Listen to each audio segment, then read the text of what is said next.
ndio jina ambalo linatajwa zaidi kwa sasa ulimwenguni.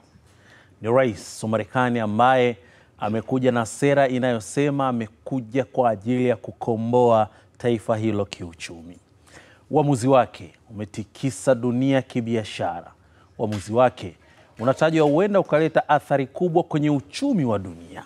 Hii ni mara baada ya kuamua kutangaza kutoza ushuru kwa mataifa karibu yote ulimwenguni, huku machache yakisalimika ikiwemo Urusi ambayo haijaguswa kabisa. Tayari wafuatiliaji wa mambo wanasema huenda tunakokwenda mambo yakawa si mazuri, na hivyo lazima dunia ikae kutafakuri kujua ni njia gani inaweza ikawa sahihi ya kuiendea ili hatimaye uchumi wa dunia usiteteleke. Ndivyo ambavyo nakualika kwenye uchanganuzi hii leo. Yangu matumaini umekuwa na siku njema kabisa. Mimi naitwa Nurdin Selemani, na leo mada yetu tutajikita kuangazia hiki ambacho kimefanywa na Marekani na kuwa gumzo ulimwenguni kote. Je, ni pigo ama funzo? Ndilo jambo ambalo litatufanya tuumize mbongo zetu ili kujua namna gani tunavyotoka. Studio tumemwalika Vincent Minja, ni rais wa chemba ya biashara, kilimo na viwanda hapa nchini TCCIA. Karibu sana. Asante sana, asante sana. Asante. Kwema kabisa. Tunaenda vizuri kabisa. Buheri. Safi kabisa. Naam, lakini pia kwa njia ya teknolojia kutoka kule mkoani Iringa tunaungana na mchumi Shadrack Kikoti. Kikoti, karibu sana.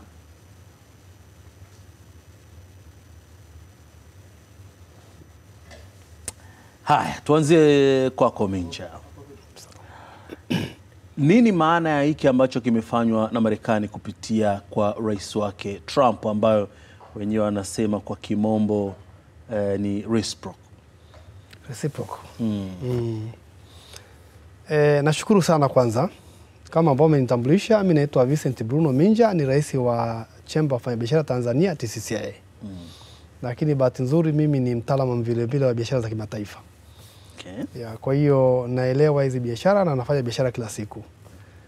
Kiujumla kama ulivyosema ni kwamba Trump tangia mwanzo ukiangalia sera zake na ukimfuatilia Trump mwenyewe tangia iko kijana mdogo miaka 40 na iliyopita hajabadilika, iko vile vile. Kwa hiyo Trump ni mtu wa namna hiyo, na ni mtu ambaye kwanza anavuruga alafu ndo mnakaa mezani. Kwa hiyo ni ukimfuatilia biashara zake zote ambazo amefanya duniani mpaka amekuwa bilionea, ni mtu anayekuvuruga alafu anatafuta ground ya kufanya sasa mazungumzo ukiwa umeshavurugwa tayari. Kwa hiyo hiyo ndo namna ambavyo yeye anafanya biashara binafsi, na hiyo sasa anaingiza moja kwa moja kwenye nafasi yake kama rais, akijua kwamba nikiwavuruga watakuja taka mezani. Kwa hiyo utaona kutakuwa na changamoto kubwa kwa kipindi fulani ambaye hajali. Kwake hawezi kujali, sababu ni vitu ambavyo vimezoea kwa maisha yake yote, kuvuruga alafu kukaa chini. Kwa hiyo itakwenda hivyo kwa muda fulani, alafu kama alivyokuwa anasema mwenyewe, tayari ameshaanza kupigiwa simu na maqueen, making, maraisi wakimwambia mambo jinsi kwamba itakuwa sio nzuri kwa waongee. Maana yake tayari ameshatayisa mazingira ya hawa watu kuja mmoja mmoja akiwachagua, alafu ataanza mmoja mmoja kuongea naye akihakikisha kwamba yeye anashinda. Trump ni mtu wa kushinda. Sio mtu wa kulose. Ndio maana unaona hata alivoluzi kwenye temu ile ya pili ambayo alichukua Biden, ilikuwa ni ngumu sana kukubali kutoka kwenye madaraka. Sio mtu wa kupoteza, ni mtu wa kushinda. Kwa hiyo ukiangalia hii ni namna ya maisha yake yanavyokwenda. Lakini all in all unasikia anasema America first. Hawa ni conservative. Conservative hawaangalii maisha ya watu wengine, wanaangalia wao. Kwa hiyo yeye mwenyewe ni chama chake Republican ni conservative. Lakini ukiangalia yeye mwenyewe Trump ni conservative kabisa kwa maisha anaoishi. Unaona? Kwa ni wale watu wanaoamini wao ndio bora kuliko watu wengine, wao ndio wanatakiwa wapate share kubwa ya kila kitu, sio? Anaamini hivyo na anaishi hivyo. Ndio maana unaona hata sasa hivi anaamini hivyo na anaenda kwa kasi hivyo. Ila tu kama walivyosema mwanzo, hili ni funzo au ni kitu gani? Ni funzo ndio, kwa sababu dunia nzima ikitegemea nchi moja, siku ile nchi ikiamua vinginevyo, tutaishi vipi? Okay. Kwa hili ni funzo kubwa sana kwetu sisi kama Watanzania, kama Waafrika, kujua kwamba itafika siku ambayo inabidi tujitegemee sisi wenyewe. Na sisi wenyewe tufanye biashara kati ya sisi wenyewe, ili hata mtu mwingine akitukwamisha tunaweza tukaishi. Okay. Yes. Turudi kwako tena Minja. Tunakwenda pale Iringa kwake Kikoti. Naamini kwamba sasa mambo yako yamekawa sawia. Uamuzi wa Trump ndio kupata vizuri. Naam, uamuzi wa Trump umezua mjadala mkubwa kila kona. Kila mtu amekuwa na maono yake. Wengine wakisema kwamba huenda ikawa ni sababu ya kutetereka kwa biashara ya dunia ama hata na uchumi. Nawe pia kwa jicho lako unaona hivyo hivyo? Ndio, Trump ni mwendelezo wa mbinu zake za kufanya kibiashara. Ni mwendelezo wa mbinu zake za kufanya mjadala, kuhakikisha kwamba anapata attention ya kutosha. Na yawezekana yeye na watu wake wanajishauri kwamba wametangaza mara nyingi kwamba wanataka kupata taarifa nzuri zaidi kutoka nchi nyingine. Wanataka kurudisha viwanda Marekani, vizalishe kutoka Marekani, na wanataka kuongeza mapato ya taifa, lakini hasa anachofanya sasa ni kutaka kupata taarifa nzuri zaidi kutoka nchi nyingine. Kwa hiyo mbinu anayotumia kama hizi tunasema ni taarifa za malipizi, ni taarifa za malipizi, kodi za malipizi, kwamba alichokuwekea mwenzako ndicho nayo namwekea hicho, ni katika kuwafanya watu washuke, nchi zishushe kile ambacho inazichaji Marekani.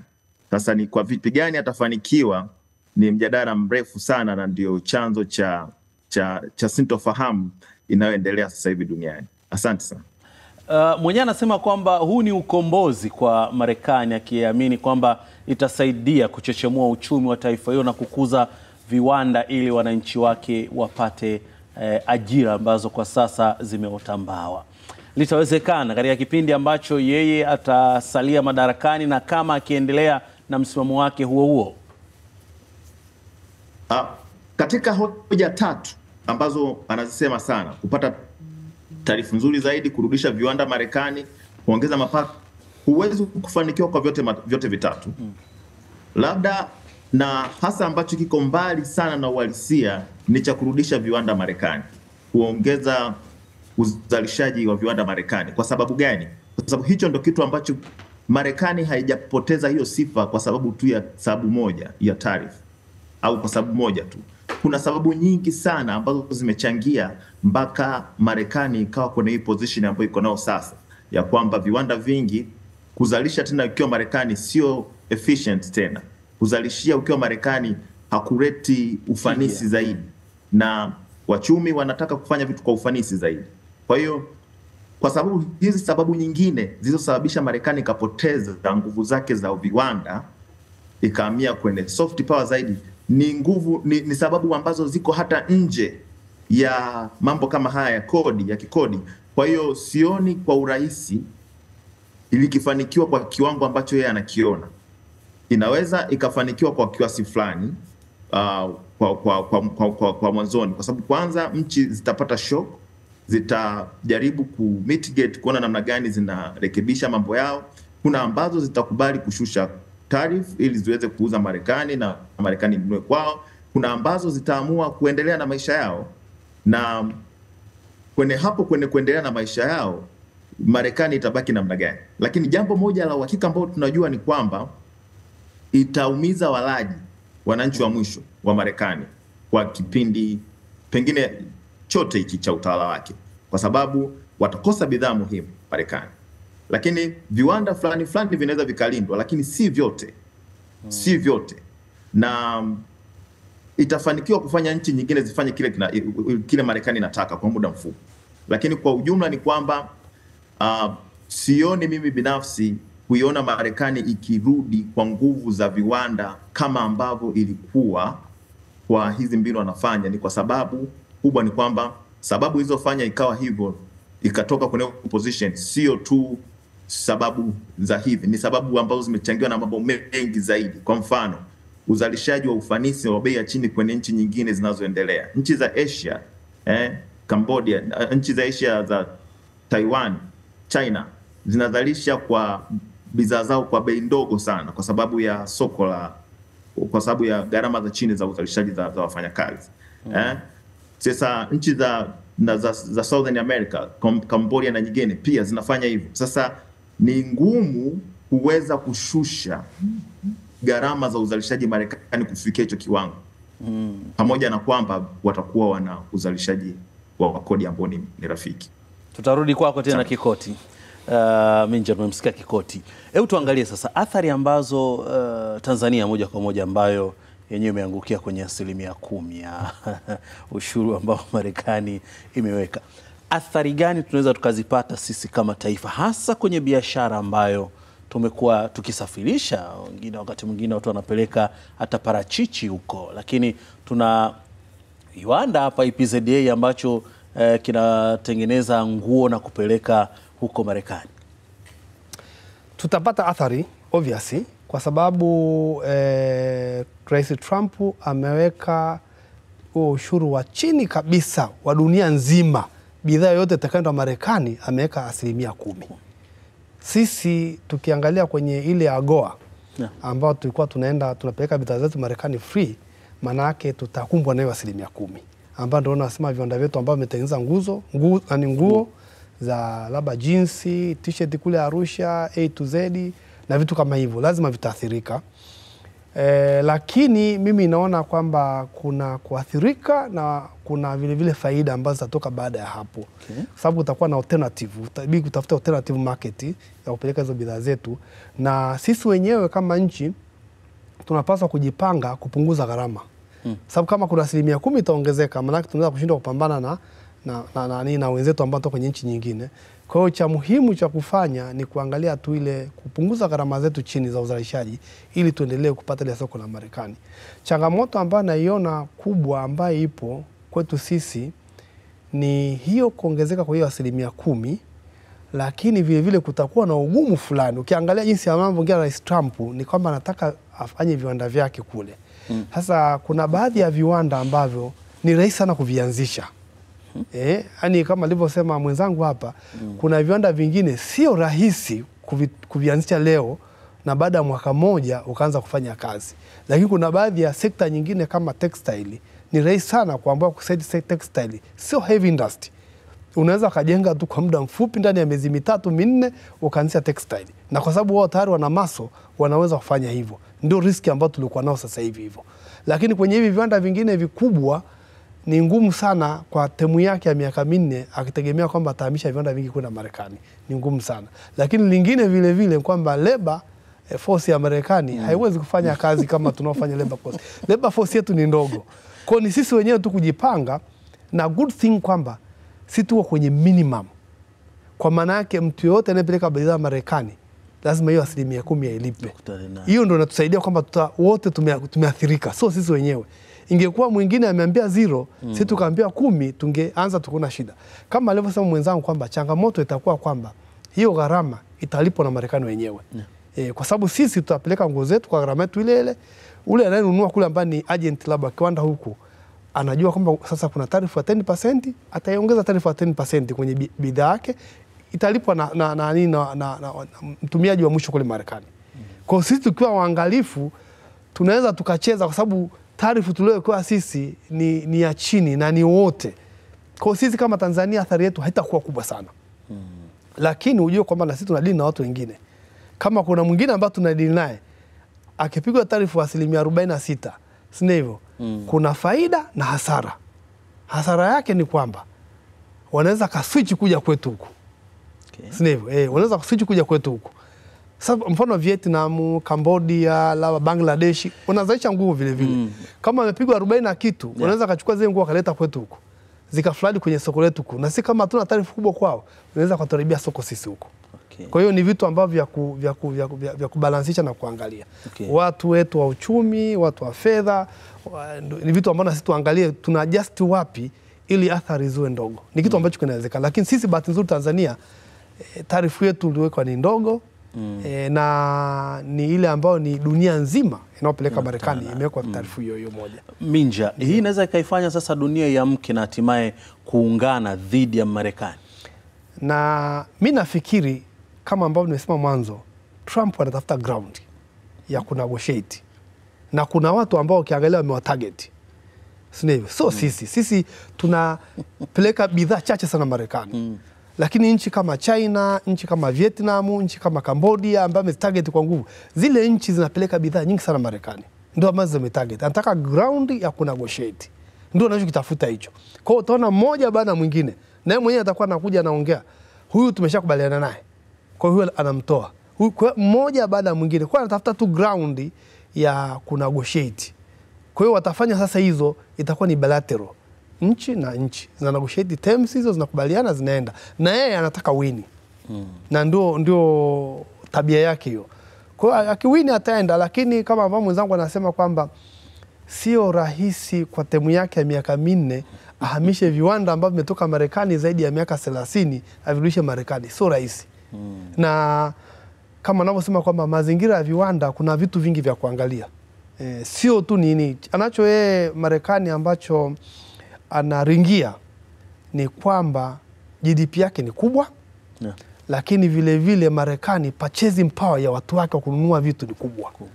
Kwa hiyo kila mtu anataka ingie kwenye soko la Marekani, sababu ndio watu wenye uwezo wa kununua, si ndivyo?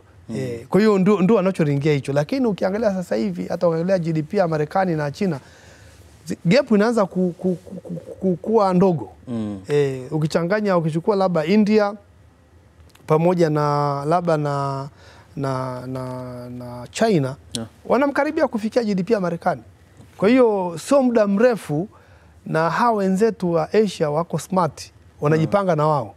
Kwa hiyo sio muda mrefu sana unaweza kushangaa haya anaofanya Trump yasifanyike tena Marekani. Kwa sababu hata akifanya hakuna mtu atakayebodha.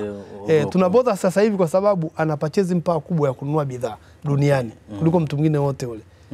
Kwa hiyo akifanya vurugu kwenye soko, anaweza akadestabilize uchumi wote wa dunia.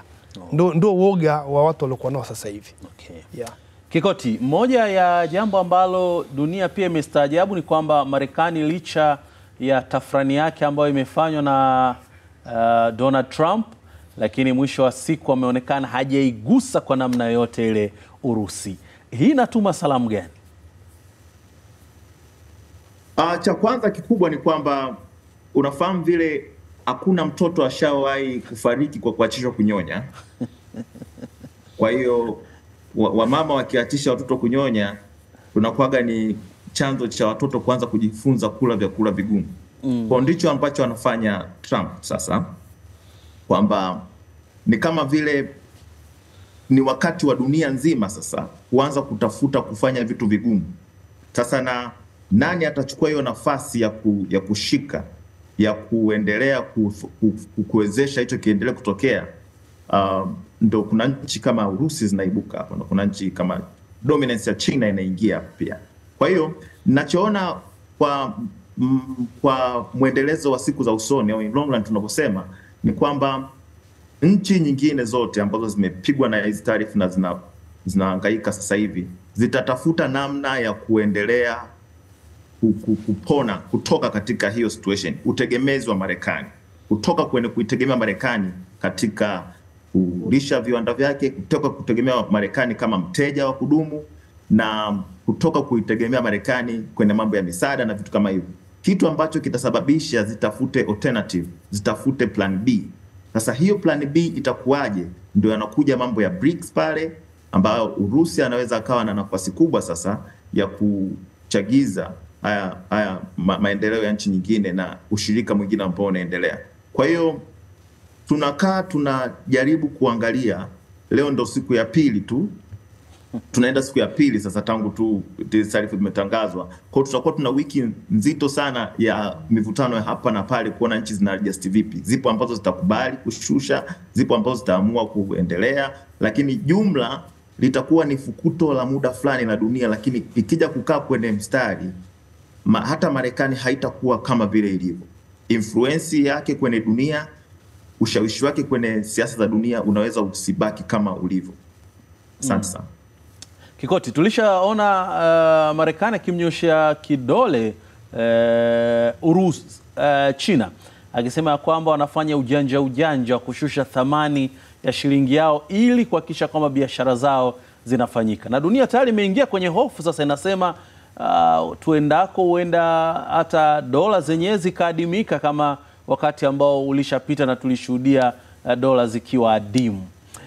Kauli ya Marekani dhidi ya sarafu ya China na hofu ya watu kuona kwamba dola ya Marekani itapotea sokoni, vinatuweka wapi?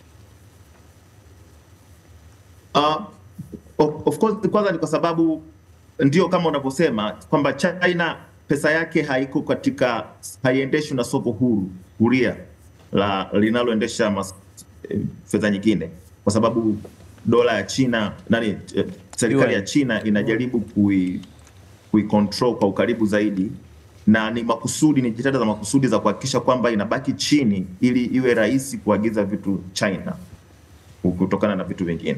Sasa kuna Marekani anaongea kuhusu hizo siasa za kujaribu pia kuona namna gani, lakini uhaba wa dola, vita ya katika kitu ambacho Marekani itamchukua ugumu ukiachia kwa ukaribu ni dollar dominance, ni utawala wa fedha yake katika mfumo wa fedha wa dunia. Ni kitu ambacho hatataka kukiachia kwa urahisi. Kwa hiyo ndo hapo inapokuja dhana ya kwamba zinaweza zikaadimika, kwa sababu mojawapo kati ya hizo mbinu zitakazotokea itakuwa ni kuzuia demand ya dola, ili kuzuia supply ya dola, usambazaji wa dola katika nchi nyingine, ili thamani yake ibaki kuwa katika viwango ambavyo yeye anataka na iwe rahisi kucontrol. Kwa sababu sasa hivi bado dola inatumika katika nchi nyingi, na bado dola ndio kinara wa mizunguko ya fedha yote duniani.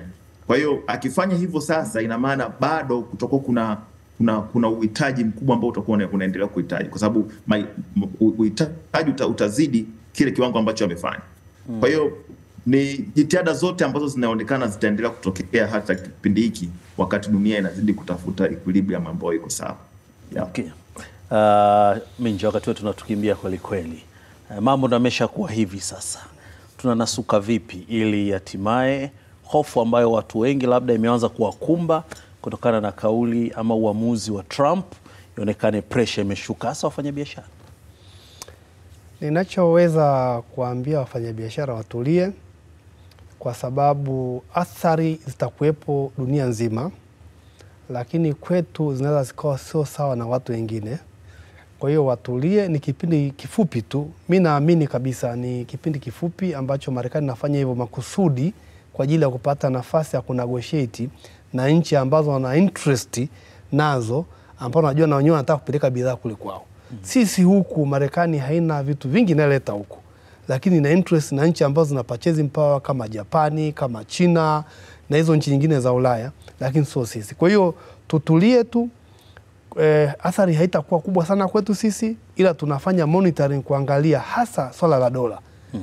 Dola ikiyumba tu ndo na sisi tutakuwa tumeathirika sana. Unaona, lakini sisi hatuna chochote ambacho tunaweza kufanya, kwa sababu mataifa haya kama Marekani uchumi wake ni mkubwa sana. Sisi hatuwezi kuwa na control yoyote ile ya Marekani, ila tu tunasema kwamba measures zitafanyika ndani ya nchi kuhakikisha kwamba athari zinapungua.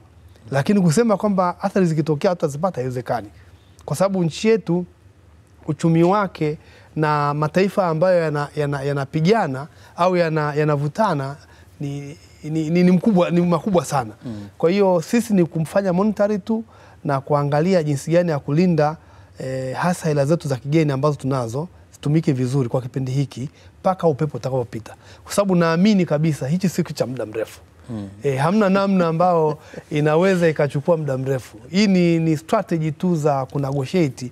Unfortunately zinatumiwa na nchi kubwa na rais wa nchi kama Marekani, lakini ingetakiwa labda ni vitu ambavyo vingeweza kutumika na watu wadogo wadogo. Sasa yeye kwa sababu ameshaingia kwenye madaraka, basi anatumia nguvu zake kwa ajili ya kutafuta negotiation bila kujali watu wengine walioko pembeni.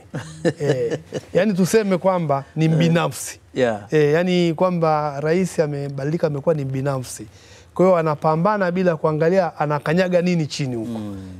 Naona kwa hiyo ndio changamoto leo kuepo, na tulikuwa tunategemea sababu hata alivyokuwa anaongea, hata alivyokuwa na kwenye kampeni ilikuwa inajulikana kabisa kwamba tunaenda huko. Kwa hiyo sasa ni kuangalia jinsi gani ya kupunguza zile athari zake sisi kama nchi. Yeah. Maneno ya kwake Vincent Minja, huyo rais wa chemba ya biashara, kilimo na viwanda hapa nchini TCCIA, ambaye tumekuwa naye kwenye uchanganuzi hii leo, lakini pia njia ya teknolojia ituunganisha kutoka pale Iringa na Shadrack Kikoti, mchumi huyu. Tulikuwa tukipiga darubini ama kuangazia uamuzi wa Marekani wa kuongeza ushuru wa bidhaa kutoka nje ya taifa hilo, ambapo kiwango cha chini kabisa imekuwa ni 10%, huku wengine wakilimwa hadi kufikia 40%. Lakini Urusi yakiepa panga hilo la Marekani. Kushukuru sana. Asante. Naam, na kwa nukta nafikia tamati ya uchanganuzi hii leo. Mimi naitwa Nurdin Selemani. Panapo majaliwa tutakutana tena Jumatatu kwenye kipindi kingine cha uchanganuzi. Nikutakie tu siku njema na kila la kheri kwako. Kwaheri.